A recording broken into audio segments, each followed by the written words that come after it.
What do you think started your path toward being a warrior for social justice, a person who was really committed?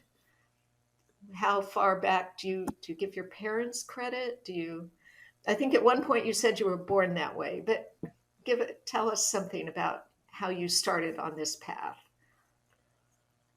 I really wasn't born that way, but I was born into a family that was very much involved in what you would call social justice at this point. My grandfather was what we would call a race man, and my grandmother was a very active civics person. And so, because my mother could not find a job in Washington, D.C., although she was a teacher, my grandmother was charged to raise me, which was a really big job. Nobody had any idea how big that job was. And in any case, I went to meetings with my grandmother every day. My grandmother went to 2 and 3 meetings a day, and I went with her. And that's from the time I could walk until actually she expired. So I learned early about civic responsibility and organization of meetings and how people function and how they don't function, even on their own behalf. And Were so these that's civil where it rights began. meetings? What kind of meetings? These were basically meetings trying to assist Black people in, this is the 40s. This is coming out of the war years. So these are people who were concerned about neighborhood development, neighborhood growth. We had returning veterans who were proliferating the scenes and with all of their various dysfunctionalities. We had issues with the police. So it was a plethora of various community issues, and she was involved in all of them. And just for people who don't know the term, you said your grandfather was a race man. Can you say what you mean by Well, that? a race man was a term that was given to people who were focused on Black people's particular social, economic, and political conditions, and people sought him out. His advice was sought. He was a member of the, I can't think of the complete name of it, but it was something of the Phillips Lodge. It was a Black fraternal organization that had a group of men who were also devoted to this. And so, what people may not know, but people were coming out of the South. Some of them were coming under various kinds of difficult circumstances, and they came to our house. Many people came to our house. My grandmother kept a pot on the back of the stove always. If somebody came to our house and they were hungry, then we fed them. We had a pantry that was always stocked with uh, canned goods and stuff like that, and dried goods, and we gave out bags to people. If somebody came to the house and my grandfather took a particular liking to them, then they sat at our table and everybody just gave 1/3 of what was on your plate came to the open plate, and then they fed this person. So that's the household that I was raised in. That's an extraordinary role model. And so tell us something about your own early activism once you were a little older. Well, I joined the Brownies at 5, but you couldn't officially join them until it was 7. So for 2 years, I went to the meeting with my girlfriends down the street until I could get my official brown uniform with my brown Oxfords and my beanie hat. But I went to the meetings and I loved the Girl Scouts. And I stayed in the Girl Scouts actually until I was a senior scout. So that gave me one area of, I guess you call it, social exposure. Mhm. The Girl Scouts were very careful not to get into politics. And on the other hand, I was a member of the Lutheran Church at that time, and they had an organization called the Luther League, which was a youth run organization with adults could only guide it, but they could not run it. And so I became a part of that, and I learned organization. And I think I started with that somewhere in the neighborhood of 9 years of age. So I was in the Luther League, and part of our job was to go establish other Luther League chapters. So one day in particular, we went to the hill country in Maryland, And Maryland was very much a not only a racist place, but it was also a hostile place. In any case, I don't remember where we were in particular, but in this one location, I was separated and I went to stay at this woman's house. This was a woman of significant financial means. And I remember her saying to me, "They won't come for you here." I never knew who the they were, but I sat with her Wow. all day, and when my friends were leaving, and I really don't know the sum total of their action, but when we were leaving, it just sort of rang in the back of my head. Well, who is the they, and so forth and so on. So I began to learn very early that while I thought that we were all together in Jesus' name, that there were different people doing different things and had different takes. And so that's early. And that was about when I was about 9 or 10 years of age.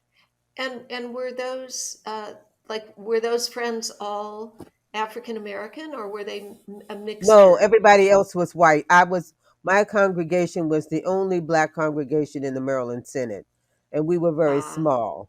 And most of the people in my congregation were actually of West Indian origin, but I was not. And I think, if we put everybody together, including the living and the dead, we may have had 150 people. Uh, and the Maryland Senate had hundreds of churches. So you can see that we were sort of like, I hate to use the analogy, but like a little piece of pepper in the middle of a sea of salt. So that's how, got the it. proportion was. Okay. And that was when you were 9 or 10. So you're 9 or 10, but I starting had other early. experiences. Washington was a segregated town. And when Eisenhower was president, he opened the city. He said that he was not going to tolerate segregation in Washington. I don't know how people miss this journalistically, but nonetheless, he declared Washington an open city. And I think I was 10 at the time. I used to go to the movies. We had some black movies houses, and I would go to that. But when he opened it, I could go all the way down to F Street, and G Street, which was in the downtown area. So I walked downtown one day, and I went to a movie house, and I know I was 10 at the time, and a charwoman accosted me. She, called me all kinds of names, et cetera, et cetera.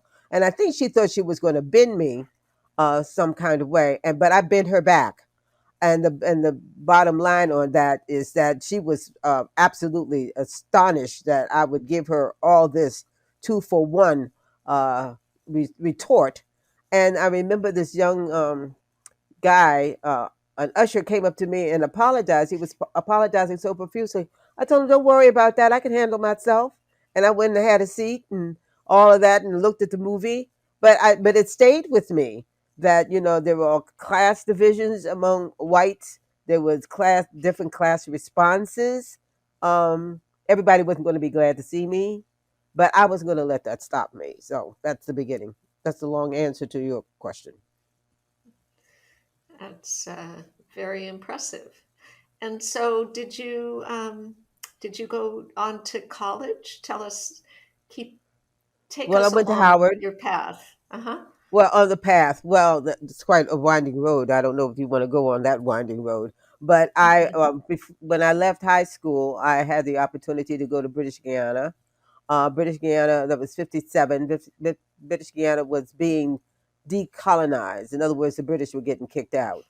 And I had the opportunity to witness firsthand what that decolonization experience was. Now, admittedly, I was not there for a very long time, but I was there for about 6 weeks. And that gave me the opportunity to go upriver, downriver. I met Amerindians. I met blacks who had moved out of the coastal area to give the colonists all the space that they wanted and were living uphill.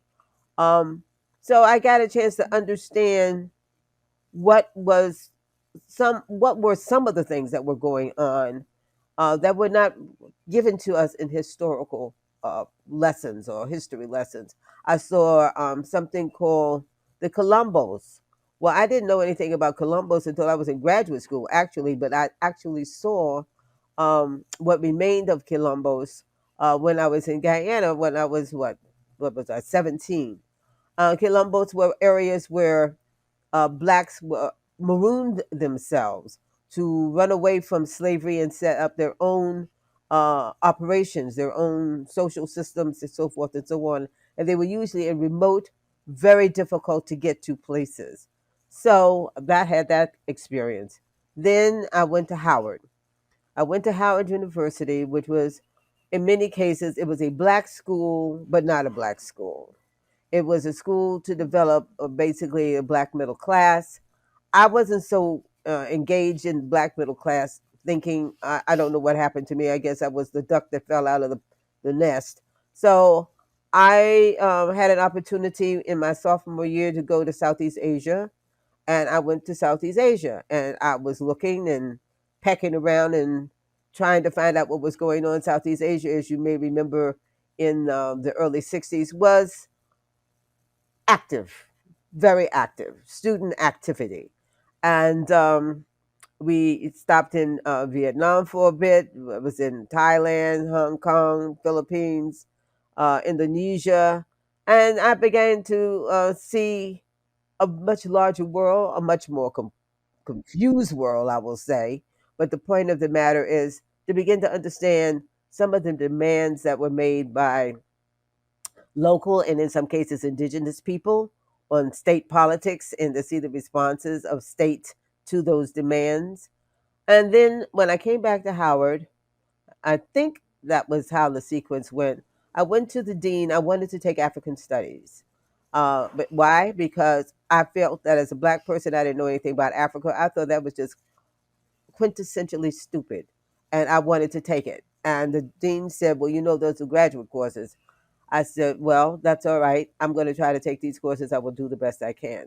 So there were three of us, a girl by the name of Doreen Jackson. See, I can remember all this stuff. Doreen Jackson, an African man by the name of Apotheon, and myself.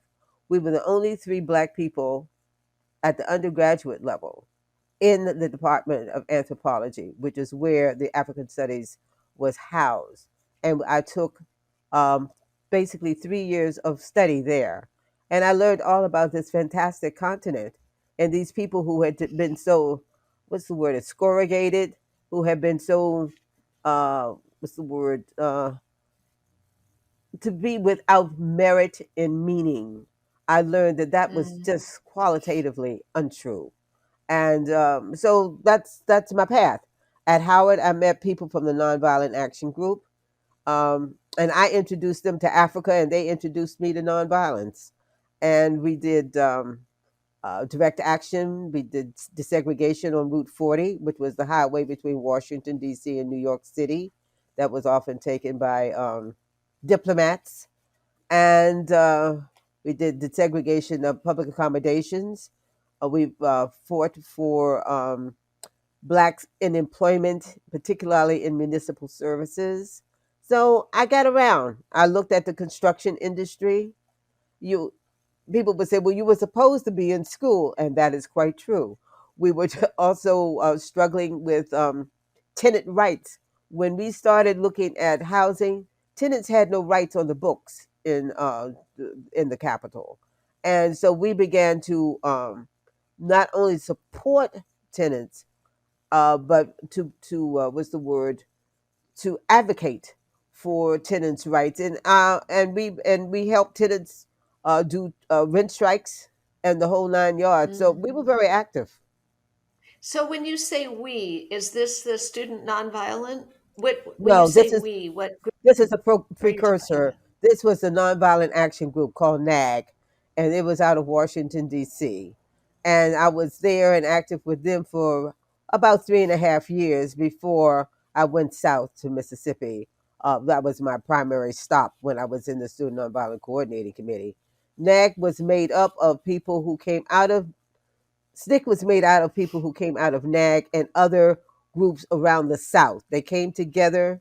Ms. Baker called them together at some point to develop a student led organization in civil rights. And that's how that got started. Got it. Okay. You're there from the very beginning. And just to go back for 1 minute, Who did you travel to Southeast Asia with? What, was that a group or a? It was a group. I think there were about seven of us, and I did not know them, and nor did we remain in contact after the group.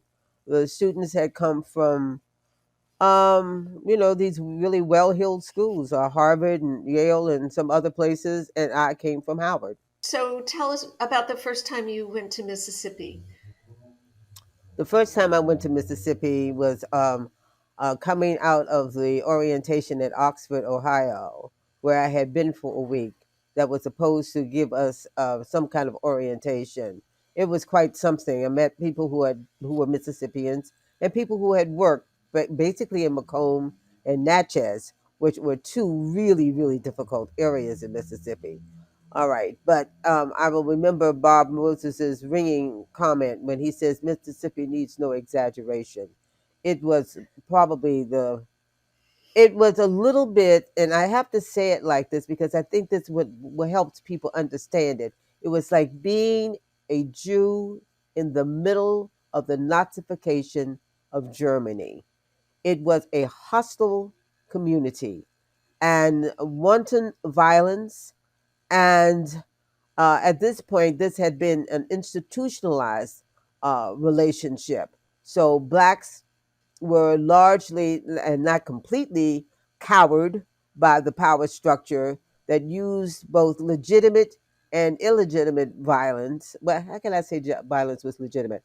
Let me say extra legal violence, okay, and the violence of the courts and the jails to make sure that they maintained a dominance over whatever it was that they wanted to maintain a dominance over. Sometimes it was labor, Mm. sometimes it was land, or a combination, or people's bodies. So anyway, first time in Mississippi, we were coming on by bus. We were singing and having basically convivial relations on the bus ride coming down. But as soon as we hit that Mississippi state line, the bus went completely silent, and it shocked me. It was like, well, this is it, full on from here.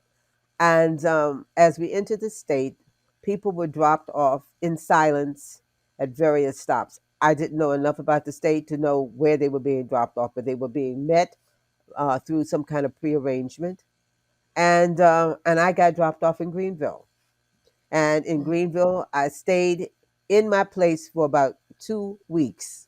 I know for a week for sure. I was scared out of my mind, not just the stories that I had heard, but there we were, and there I was. I was pretty much alone. I mean, Charlie Cobb was the project director when I came, but he was really planning to leave very shortly. And so I had to get, I had to put on my big girl pants. I had to, get my courage together, go downstairs, meet people, talk to people. People were a little apprehensive of me. I'm a stranger. These are people who live in small groupings, hamlets, settlements, small towns. They know everybody. They know when there's a stranger. Why are you there, etc. And it took a little while for us to what to word to accommodate to each other. And so that's my beginning in Mississippi. Mm. Okay. It was a scary place. I'm going to tell you, it was no joke. And I is there one highlight in your long life of activism after that that you want to tell us a story about? Oh, I have lots of highlights, but they're not necessarily social justice. One of the things that stands out, well, when I worked at Trinity Church at one point, a woman came to me and she told me about a situation with foster care children. And people have come to me over the years with various social conditions. I can't help you with the economics, but if it's a social condition, I can do the best I can. And these children have been taken away from their foster mother because somebody had the big bright idea that it would be better for a child to have a permanent home than regardless of what the nature of that permanent home was, versus having a loving foster care home. And so as with a lot of policies, they are conceived with sometimes the best of intentions, but the application is the worst.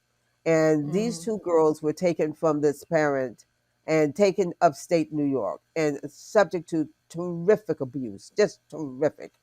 And somehow another word had gotten back, and they were being actually having experimental medicine done to them, and these were children who were of elementary school age level.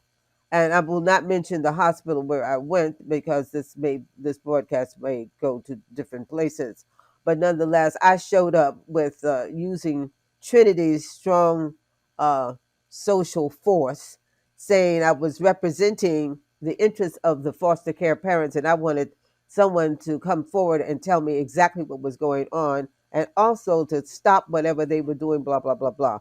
The one of the doctors said to me, and he looked at me. He said, "You know, nobody ever comes for these children." And I said to myself, oh my God, how, what is going on with our children? But I was able to get them removed. And when you talk about a highlight, I got one of them mm, returned to the original foster parent, and the other child we lost because of mental conditions. But that for me was a highlight. It mm. was a win because we stopped something that really is a point of abuse, actually, but institutionally supported, you know. So, but I have lots of Yeah. little stories. I've helped lots of people. I've tried my best. And you've done an extraordinary job.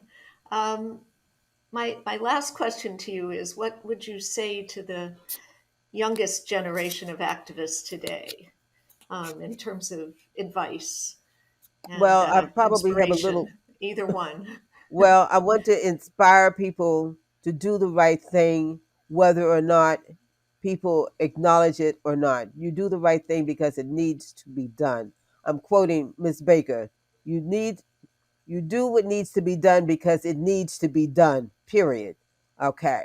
You don't wait for people to applaud you or give you plaques or any of that kind of business. And sometimes you are a committee of one doing the right thing, which is sort of antithetical to people who figure, well, they're going to cause war and have all this other uproar. That is not the direction of a civilized society. Societies are to be working towards the notion of convivial relationships based on dignity and pride and strength and mutuality, and not on division and all this other hoopla. And I would just simply say that education is a continuous factor. No one is ever completely educated. My grandmother used to say, if you're not learning something every day, you are dying. Okay. You need to open the books. You need to, for me, I think you need to get off of social media, except as a means of finding out where you're going to meet your friends so that you could actually have some conversation. But social media has become a medium of passing really bad information. And unless you have an independent means of education, you get caught up with the foolishness. You don't know what's right or what's wrong. You have to be principled. You do the best you can because, in actuality, part of the system that we live in is a system that encourages people to take advantage of other people. You want to be a different kind of person. So that's what I'm saying to you. I'm saying to you, look in the corners, read, educate yourself, establish some principles. Don't just go with the last hoorah and the guy sitting next to the bar, sitting next to you in the bar in his third cup, giving you a lesson of his life.